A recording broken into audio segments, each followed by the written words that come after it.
Hey, welcome to the 167. I'm Charissa Motley. I am hosting this week, and we're going to talk with Pastor Lucas about his message as he wrapped up the Butterfly Effect sermon on Sunday. So, welcome to the 167. 1, 2, 3, let's go!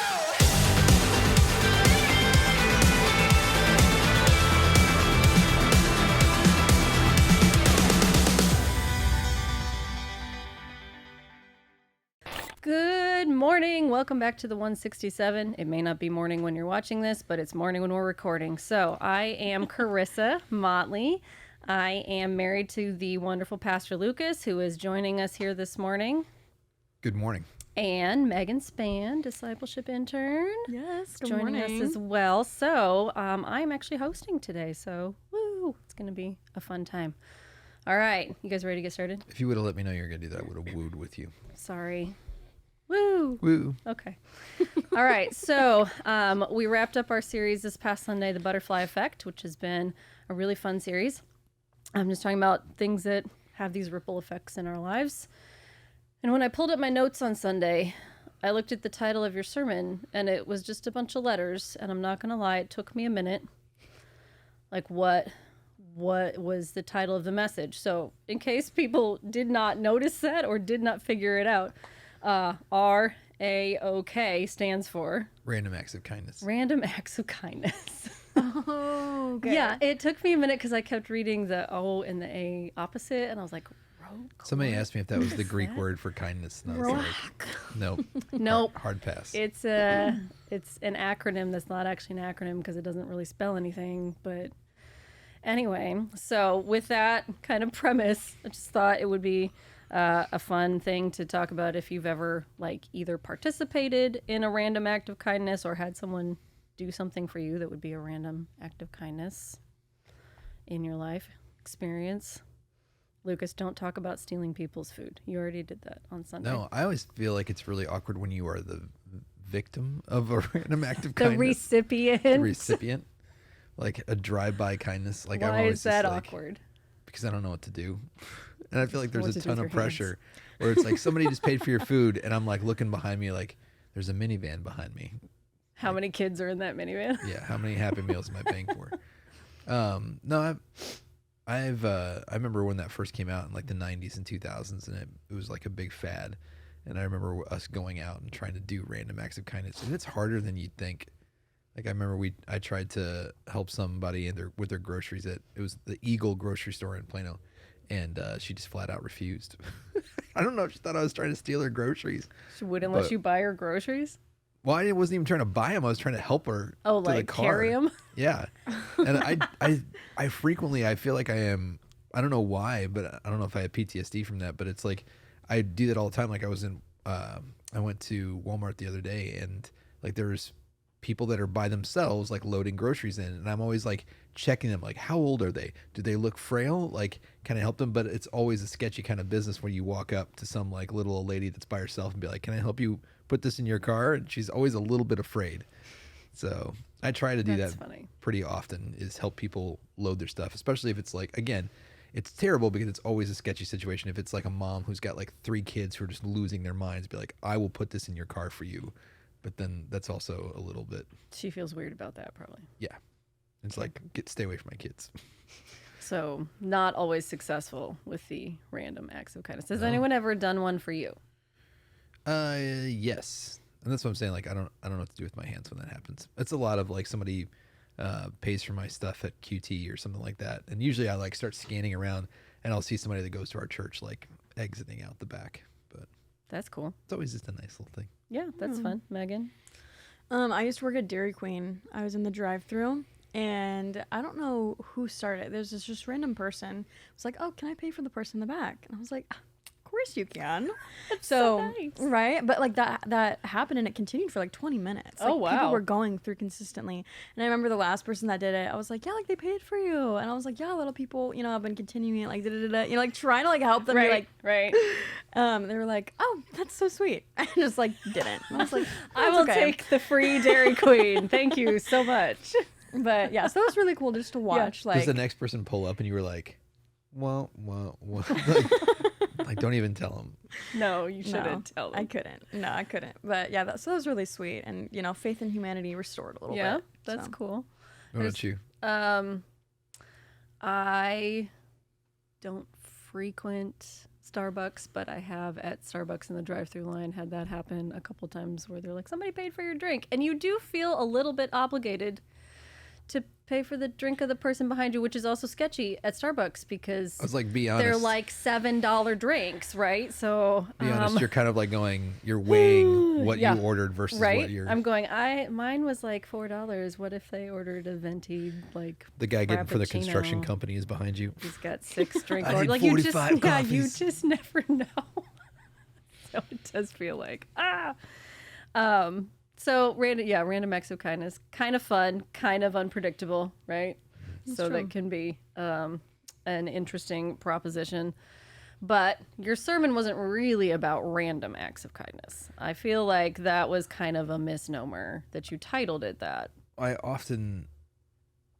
don't know, some of it's irony, but I often find that if I try to participate in random acts of kindness, they're not so random, and I don't end up doing it. Because you are planning them. Right. Versus if I out. like get up in the morning and put $10 cash in my pocket and go, I'm going to give this out, then I usually do. That's interesting. But like I said, you didn't really talk about random acts of kindness. You talked more about purposeful kindness and the context of kindness. It's usually only random to the victim Why did you keep The saying victim? victim? because it's fun. It's the recipient. I was a victim of a random act of kindness. Not a victim. Okay. So let's change tactics here for a minute. So you started early in your sermon, you talked about this idea of a one-dimensional kindness comes a lot of times this just being nice to people, right? From our one-dimensional view of Jesus that we have. So I thought that was a really interesting perspective. So let's just talk about that for a second. Like, why do you think people have this one-dimensional view of Jesus? Where does that come from? And like, what is that dimension? What's the one dimension a lot of people think of when they think about Jesus? I don't know. You have thoughts on that? I don't know. Megan told me so. Oh my gosh. No, I think that one-dimensional Jesus has kind of emerged in our culture because people don't like complexity. Okay. Tell me what you mean. They don't like every time that somebody has a relationship problem, every time that somebody has a problem with God, it's because it's not a math equation. It's not, I did this, therefore this happens. And so every time that there's a relationship, Jesus says pretty often, I want a relationship with you. I want to know you. I want you to know me.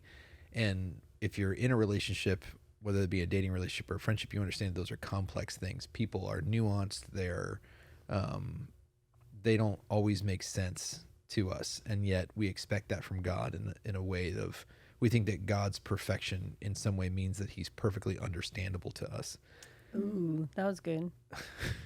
It's like and like if you operate in that way, then you need a simple God. Like you need a simple Jesus. And so we like grace Jesus. We like, oh, and Jesus is so nice, and like Jesus loves the little children. Jesus loves the little children, and all the paintings are just him like, embracing you, and we love that because we experience that. Like a lot of times when we're down or we experience the love of God for the very first time, we like that feeling. And then there's this Old Testament, everybody divides it where it's like Old Testament, New Testament, and I'm like, no, same God. Like New Testament, Ananias and Sapphira drop dead. New Testament, Jesus is cleaning the temple. New Testament, he's saying, you brood of vipers. And it's like in Old Testament, God is offering grace to Cain, who killed his brother. Like, Right. It's the same God. He's just nuanced, and people don't like that. And so it's easier for us to simplify it to my buddy Jesus. Yeah. That's good. Megan, do you feel like people encounter a one-dimensional Jesus? I feel like that's all they look for. Ooh, okay. So like raised in Sunday school is right. If you start out in church, and of course all they're going to tell you about is the loving Jesus, right? Because you're a little kid, you're not going to understand anything else. Then as you grow up, or even as an adult, I feel like a lot of the times we just don't go into the entire Bible, the entirety of Jesus and God, and so the Gospels are preached, and that's mostly what people hear, I feel like, and so that's all they know is Jesus loves you, salvation, awesome, which is so true, and that is a huge part of him. but then also like every other part. And it's not just the New Testament God or the Old, like it's all of it, you know? Right. And people don't look for it. Like they don't study the Bible and they don't actually look for all the different parts of God. And I feel like we just want to look for the gracious God. We just want to look for the loving God. And so we read Matthew or something, you know, we read Psalms, like the ones that make us feel good. And so I feel like sometimes people avoid the ones that they don't want to look at, the verses, the books of the Bibles that they don't want to see or that are hard to understand. For sure. And so then all they have in their mind is this good view of Jesus, good view of God. Yeah. And I feel like people love a redemption arc. Yeah. And so it's like you'll see this trend with like Loki, you know, where like the MNU, Marvel. the Marvel Cinematic MCU will take a villain and they'll put him on an arc that ultimately you just love the character. Right. And it doesn't excuse the actions before, but it goes, well, he's learned something and he's kinder and gentler. And that's what we think of God, is that God was this mean, cranky old man in the Old Testament. And then He became kinder, gentler. Jesus he goes on version. some arc. Yeah. And then like for some reason, something happened in Jesus' childhood and it changed God, you know, and it's like, it's like, no, that's not it at all. But people, they want that. They want to believe that God is different. That's interesting. And yet you talked about, again, the idea of this one-dimensional versus multifaceted, right? Like a diamond has all these facets to it and different angles from which you can look at it. And I think you're right. We tend to shy away from the different facets. We want to see God and Jesus in a certain way. We're going to do a next series called Color Cut and Clarity. On diamonds. Yeah. Okay. There's a lot of metaphors there about diamonds, interestingly enough. So how does the one-dimensional Jesus then connect with one-dimensional kindness? Like, how are those two things related? Why do we only see kindness in one kind of way? Again, I think it's about simplicity. I think that people don't really view kindness as kindness. Like kindness is something that they feel, but when they try to describe it, I think that it is something that has been corrupted in a sense of like I said, there's this movement right now that I talked about in the message where it's like kindness is simply not bothering anybody. Mm-hmm. But if you've lived in the world for more than 5 seconds, you're bothered by things. Sure. And so that's why you see the things that are happening in our society where people cannot leave each other alone. Okay. Because simply the idea that you exist and disagree with me bothers me. That's interesting. And therefore you're not kind to me. Sure. Now, everybody when they see kindness, when they see somebody, give money to a homeless person or they take in a stranger, like everybody sees that and they go, oh, that's like, they have a feeling where like, oh, this is kindness. Mm-hmm. But I don't think that they really take time to examine it, and therefore you just want kindness where it's just like, I just don't want to be bothered. Interesting. Meghan, how do you see kindness, like especially in your age group and your peer demographic? Like, what do you guys think kindness looks like? I think kind of the same thing. I feel like there's kind of two different sides though, because there's that one side of I have my beliefs, you have yours. We're being kind if we don't say anything. Because if you even share your beliefs, you're mean. And so like there's a whole side of that that's been really interesting to try and grow up with. Not even not even in a rude tone, like nothing. But if you have a differing belief, that's rude. That's offensive. Yeah. When it's not. But so then there's the other side of it where we want to change the world and we want to do all these good things. And so people are like doing random acts of kindness and doing all this stuff. And it's like genuine, Mm-hmm. And so I feel like we just have two differing sides of this where some people don't even know what kindness is or, I don't know, being offensive or things like that. And then other people who, kind of our generation wants to do something good and like really impact the world. And we're kind of like at a crossroads. You know? So. Yeah, I think a lot of people equate kindness and niceness. Mm-hmm. Like I see that with our kids a lot. Like our daughter, our 8-year-old, is super sweetheart, right? She loves everybody and she loves everything and she's wonderful. But like for her, I think niceness and kindness, if I'm being nice to somebody, right? She equates those two because she'll ask me sometimes like, oh, mommy, was that kind? Oh, mommy, was that kind? And what she really means is like, was it nice? Was it enjoyable? Like, did you have a fuzzy feeling? Did you have a fuzzy feeling? Yeah. So we're going to come back to how do we kind of reframe kindness as like an actual spiritual concept, because it's worldly too, right? Like it's a worldly thing to talk about kindness. But first I want to talk about, you brought up in the message which I heard that Megan helped you do some research for this. So you brought up this scientific study on the basically like there's kindness chemicals that are released in your brain when you participate in kindness and focusing on other people. So Yeah, tell me about that. I was really excited about that because I was falling a little bit behind, and I was like, Megan asked me, "He's like, what can I do?" And I was like, "You can research my sermon." Good job, Megan. So what? How did you find that, and what did you learn? Yeah, let's turn it over to you right now. Yeah, so I remember, I mean, I was thinking about, so I used to be a psych and social double major for a time at MNU. I love people and how they work. And so I remember that, you know, when we do kind things for people, like you get a dopamine hit or whichever chemical it is. Serotonin and oxytocin. There we go. Serotonin, oxytocin. And so Dopamine sounded good too. It's Yeah, it was like one of the happy also feel true. goods. Yeah, a Yeah. happy feel good chemical. And so I kind of looked that up of like, how does that happen? What's behind this? And so basically what I was reading and came out of it is that we were kind of created to be kind. Because when you do acts of kindness, your brain kind of shifts and you get a chemical like flush of the I almost said oxytocin or whatever. Oxytocin, serotonin. And so to me, I was like, oh my gosh, like we're actually created to be kind, because not only like is it kind for you when you're receiving that, oh that's so sweet, like, Yeah. and then you know it's not like you don't get anything in return. It's like God kind of created us to want to do that to each Yeah. other. And so I thought that was really interesting, that our brains just kind of like have this chemical like feel good kind of like a Right. explosion when you do Right. this. And it's a response. Like it's an Right. inherent just response. Like you don't control that, right? Like that's just how our brains I always find this fascinating. Like it's like we were made to do this. Yeah. Isn't that cool? I mean, Well, and what's interesting about like the psychology versus the sociology and all that stuff with it is a lot of times, as especially I think in America, we live in a pretty decadent society, and so if we have depression, or if we struggle with depression, if we struggle with these kind of dysfunctions, science can kind of diagnose that, and they go, oh, depression is that you have this, you know, you don't have these chemicals that are flooding into your brain. I'm like, yeah, but that is the physicalness of us, and this is, you know, they found this out through scientific research as well, is that basically you have these physical reactions, but they're not the thing. Like it's like, oh, you have low dopamine, and it's like, okay, fine. Now I can either take a pill to increase my dopamine levels, or you can go exercise. And so it's not the actual thing; it's a product of the thing. So it's like if you have a rash, it's not because the rash isn't the thing; it's a symptom of something else. Sure. And so, So you know, sorry, I'm trying to track with you. So you're saying like the depression is a symptom of something else? I'm saying the low chemicals is low a symptom chemicals. of your depression.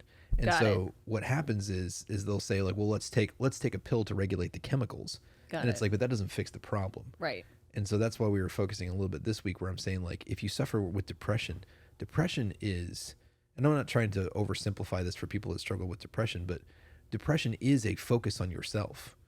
It's, you know, I'm sad. It's my feelings. Yeah. And anxiety as well. Yeah. Anxiety is, what if this happens to me? What if Right. that, like, and it's this thing, and it's like, and if you can, and it's not a simple thing, Right. but if you can spend time, you know, shifting your focus to other people, to serving other people, you will actually get the same regulation naturally than if you took a pill. You know, so it's like, it's whether you want to call it homeopathic or whatever, you know, it's just like, you know, that it's like, hey, you don't have to be on this pill. You can actually go and do something nice for other people, and it'll actually increase these chemicals in your brain, which will fight depression. It will fight anxiety. Those Which things. is, like I said, so cool that like really God set that up in us to work that way. And we forget that Yeah, and your a lot of the time. your body is showing you a physical reaction to Right. what is happening in your heart and mind. Right. So they're all connected. Right, because you can't track Cool. happiness, but you can track dopamine and oxytocin. That's interesting. It's true. That's fascinating. So what about like sometimes we'll do something nice or kind for people. I'm using air quotes for those of you who are not watching. You're listening on Spotify. That's what I do also. I was gonna say, just quick fun fact: you're probably also the only person in this room that can spell oxytocin or serotonin. Probably. I don't know. I mean, I know I don't want to speak for Megan, but I was like, I think I can spell serotonin. That one's not too hard. fun fact, Lucas is not a good speller. He's super smart, but not great at the spelling. But you talked, so sometimes we do these nice things or kind things, and then we actually might feel a little bit guilty that we feel good. Like, oh, that made me feel really good. Oh, should I feel good about feeling good, or should I feel bad about feeling good? Like, why do we have that sort of, why is that our reaction sometimes? What do you think about that? Well, did you feel that way? Like, I always talk about taking people to build houses in Mexico, and they kind of go through that roller coaster. Yeah. You guys have both been on that trip. Like, you came with me when we were in Plano, yes. and then you. I've been on mission trips. I've never went to Mexico though. I almost did. My senior year, I was That's registered true. to, and Never then mind. they were I was like, thinking about character COVID. show. So Yeah. But being on a mission trip is a good example. Where Yeah. were you going with that? Oh, I just think that as Christ followers, we like, so when I take them on that trip to Mexico, it's always like, we're really excited. It's a fun trip. We're in San Diego, and then we cross the border into Mexico, and you're like, oh, the trash is on fire. And And there are dogs everywhere eating the it's trash. just on the and side of the it's street. just- And yes. and then you go to the camp, and you're like, oh, we're staying in our camp, and we're eating our food, and it's a campfire. It's so fun. And then you go out to the site, and people just get this look on their face that they're like, we're going to build a house where? Yeah. And it's like, here. There's no electricity and no running water. Right. Yeah, I know. Yeah.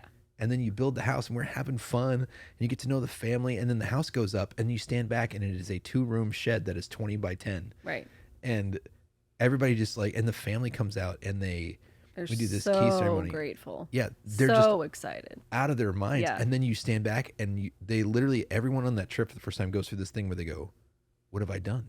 Mm-hmm. You know, and they're like, we could have done more. We could have put in, like, and I'm like, shh, it's fine. Like, there's a reason for this.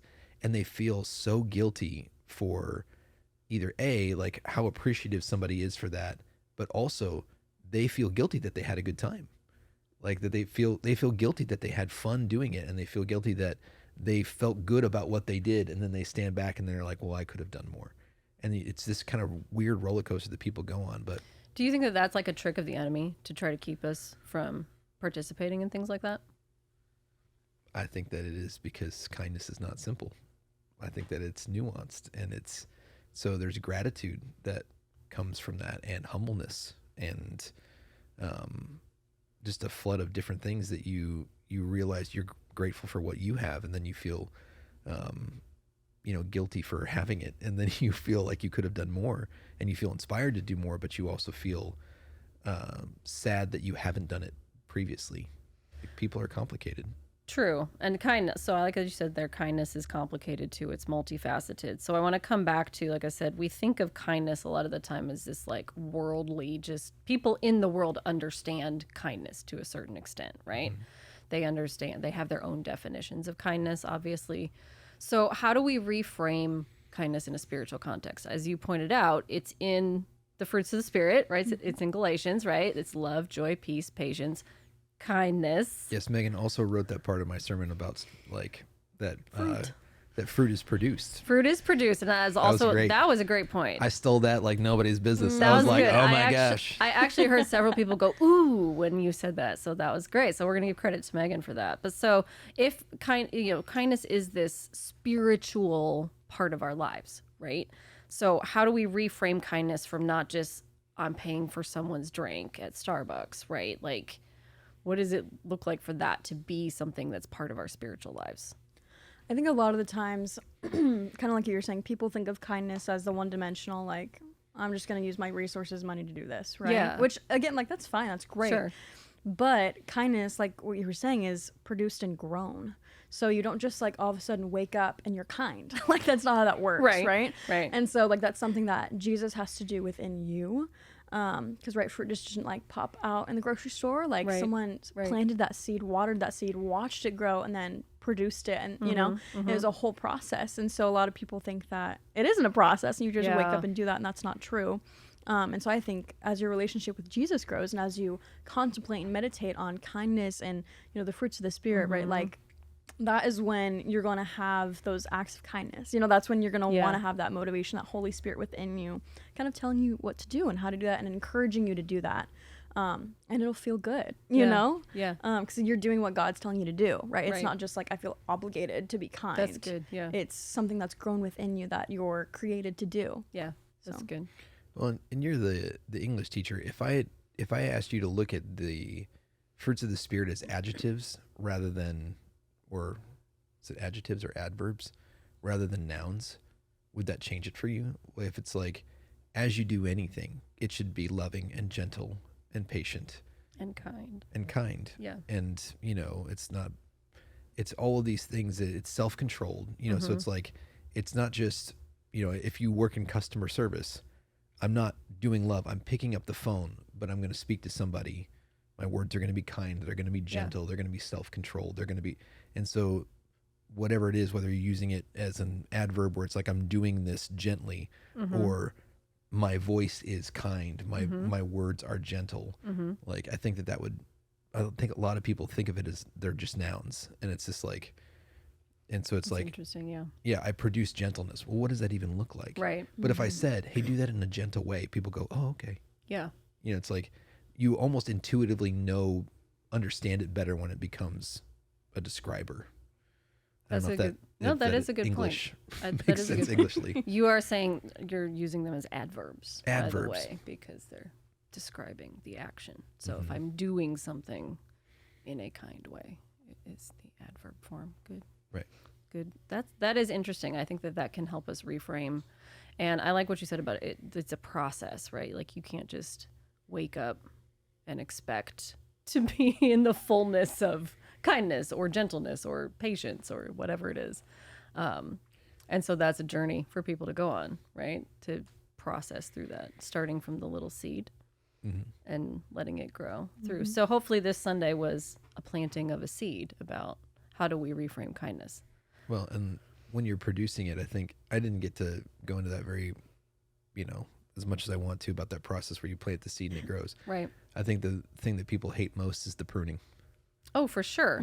It's For like, sure. the Bible says that God is the vine dresser, and I'm like, nobody likes that. I don't even like to do it in my garden. Like, I always feel bad about, because you cut off a part of the plant that looks healthy, and you're supposed to do it because it will produce better, but I hate it every time because I'm like, oh, it still looks good, and I have to cut it off, which is going to kill that part of the plant, right? Yeah. So it's a hard process to go through, for sure. I would agree with that. Okay, so sidebar. I am interested very quickly in, you said you had a psych and soc major for a short time. How many majors did you try at MNU?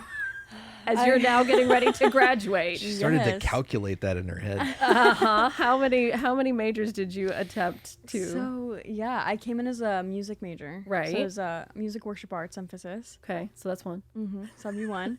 And then I switched to psychology and sociology double major. Okay. So technically 3 majors, but two one programs. switch, right? Okay, yeah. And then I switched it again to general ministry with my minor in worship arts. So I switched 3 times.